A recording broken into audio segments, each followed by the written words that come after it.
Witajcie, dzisiaj zapraszam Was na kolejny, trzeci film z projektorami marki ART. I tak jak to było rosnąco, na początku mieliśmy projektory bardzo budżetowe, potem takie średniopółkowe. Dzisiaj będą już projektory bardziej zaawansowane z automatyką, które mają także lepsze parametry i przy okazji wyższą cenę. Dokładne ceny w linkach w opisie filmu. Na wstępie zachęcam do zostawienia łapki w górę, będzie mi bardzo miło.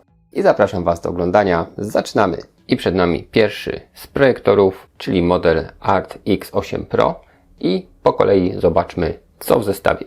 Tak więc jest instrukcja obsługi opisująca w prosty sposób wszystkie funkcje. Mamy także ściereczkę i śrubę podwyższającą projektor, przewód zasilający i przewód HDMI. Przewód zasilający ma 1,20 m, a długość przewodu HDMI to 150 cm. W zestawie jeszcze kabel audio 3,5 i kabel typu mini jack. No i najważniejszy element zestawu, czyli pilot zdalnego sterowania, funkcjonalny, dobrze działający. A teraz spójrzmy na sam projektor. Jest on średniej wielkości, w tej chwili na ekranie widzicie wymiar i wagę. No jeśli chodzi o ciężar, no to już nie jest najlżejszy, nie jest taki przenośny jak poprzednio pokazywane projektory. Mamy zamknięty układ soczewek. Tutaj ten cały front jest taki dość błyszczący, więc może łapać odciski palców i się kurzyć. Dlatego projektor należy utrzymywać w czystości. Mamy tutaj też czujniki, od góry matowe tworzywo i włącznik. Tak więc nie mamy możliwości sterowania funkcjami, nie ma żadnych wbudowanych przycisków. Patrzymy dalej. Przeciwległa ściana, mamy otwory wentylacyjne. Z drugiej strony wygląda to dość podobnie. Natomiast widać tutaj też głośniki.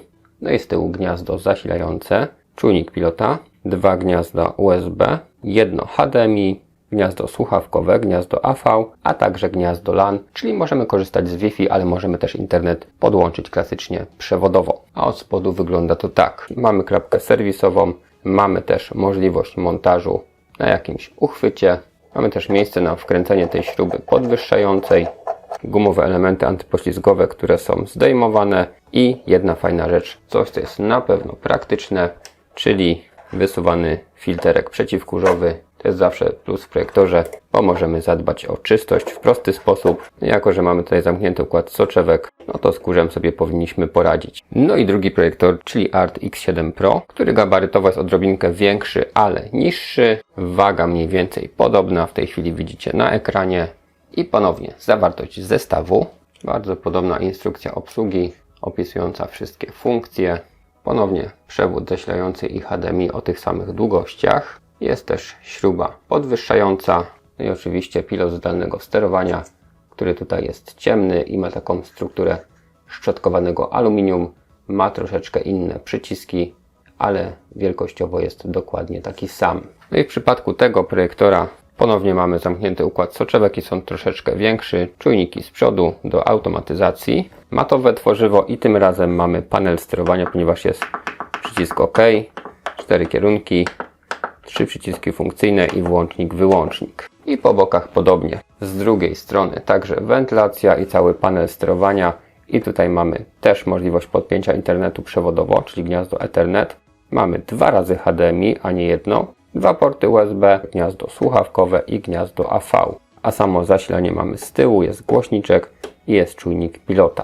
Od spodu możliwość zamontowania na uchwycie w tych właśnie nóżkach. I mamy też miejsce na wkręcenie naszej śruby podwyższającej tutaj z przodu.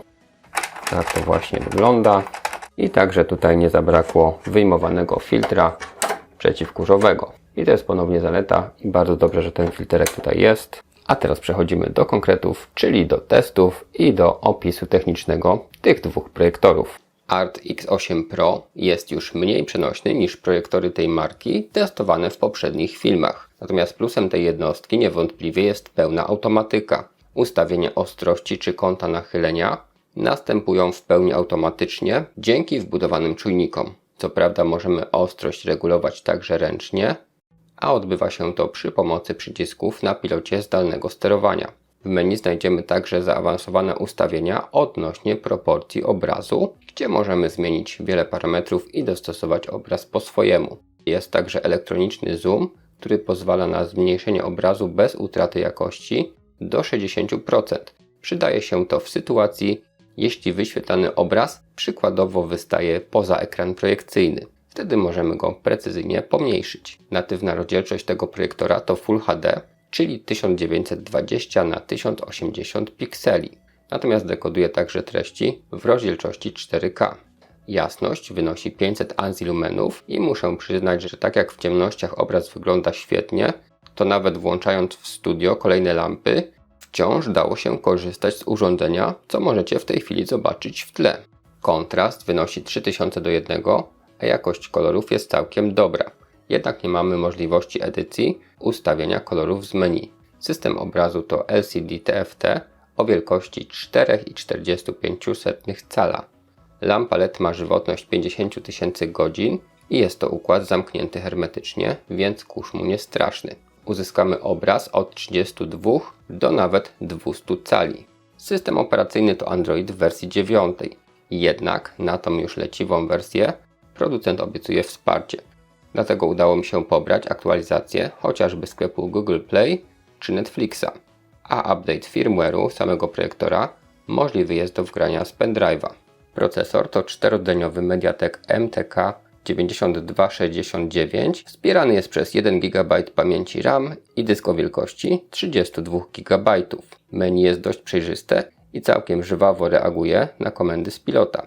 Jednak osobiście lepiej mi się korzystało z dodatkowych urządzeń. Pad od Xboxa podłączyłem bezprzewodowo, a klawiaturę i myszkę, też bezprzewodowe, podłączyłem umieszczając dongiel w porcie USB projektora. Dzięki temu można było pograć na przykład w Beach Buggy Racing za pomocą pada, a nawet w jakąś strzelankę korzystając z myszki. Dostęp do sklepu Play umożliwia pobranie wielu współczesnych gier oraz aplikacji. Jest dwuzakresowe Wi-Fi, a także Bluetooth i to w wersji 5.0.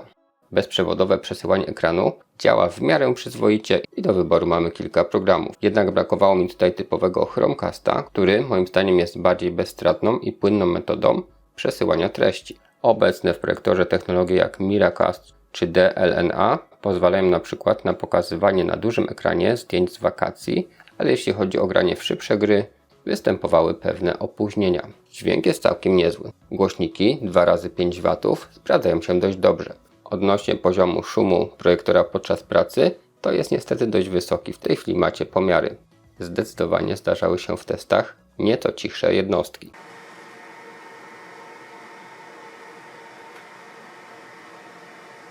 A teraz czas na próbkę dźwięku. Posłuchajcie, jak to brzmi.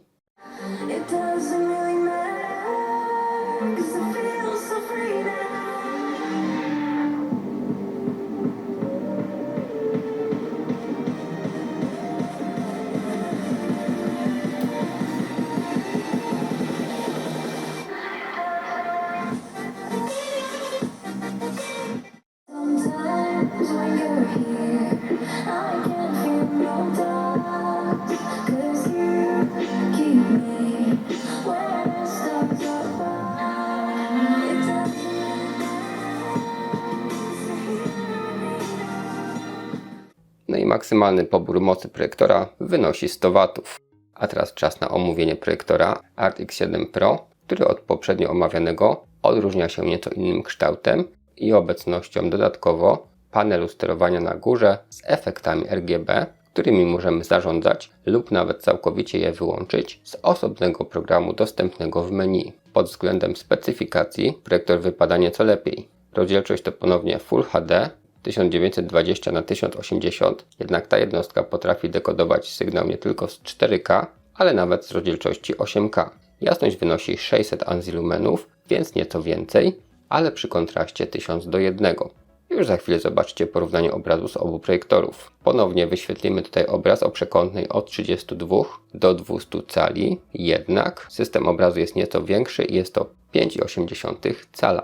Lampa LED znów ma 50 000 godzin żywotności. Android jest ponownie w wersji 9 z dostępem do aktualizacji i wsparciem.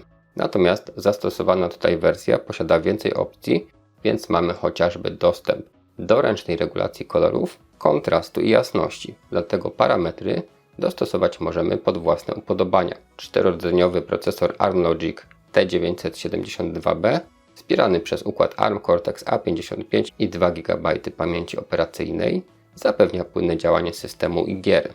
Dzięki temu sam projektor może służyć jako prosta konsola do grania. Wystarczy podłączyć pada czy klawiaturę i myszkę. Dysk ma 16 GB. Jest dwuzakresowe Wi-Fi i Bluetooth wersji 5.0, ale tutaj z komunikacją dwustronną, ponieważ w projektorze znajdziemy tryb głośnika Bluetooth. Jak to się sprawdza w praktyce, możecie ocenić sami po próbkach.